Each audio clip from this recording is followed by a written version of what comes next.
কতদিন চলবে বাবাকে আর টাকাটা চাইতে ভালো লাগছে না।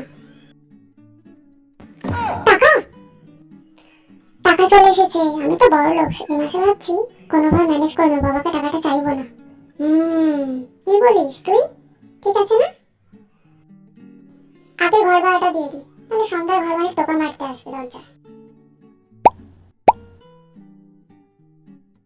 জামা কেনার আছে, জুতো কেনার আছে, কি যে করা যায়, শীতকালটাও আসছে, নতুন করে তো কিনতে হবে। ঠিক আছে, কিনেই নি।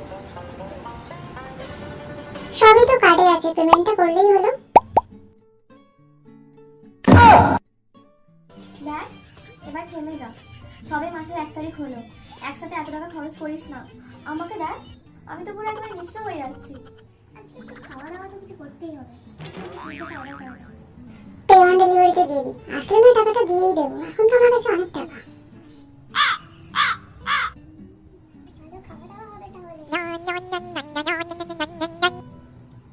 হ্যালো, হ্যাঁ বল রে। হ্যাঁ ভালোই আছি। তারপর ও আচ্ছা, তো টাকাটা না, হ্যাঁ আমার কাছে আছে, আমি পাঠিয়ে দিচ্ছি। এইমাত্র তো টাকাটা ঢুকলো, তোর কথা তো ভুলেই গিয়েছিলাম। দাঁড়া আমি পাঠিয়ে দিচ্ছি, চিন্তা করিস না। এক্ষুনি পাঠাচ্ছি, এক্ষুনি। হ্যাঁ ঠিক আছে রাখ ভাই, ঠিক আছে। উফ, টাকাটাও পাঠাতে ভুলে গেছিলাম। ঠিক আছে পাঠিয়ে দিই, এখনো তো আছে।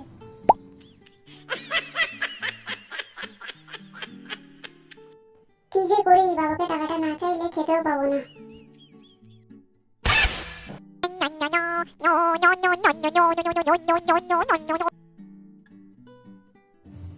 হ্যালো ম্যাডাম, আপনার পিৎজাটা।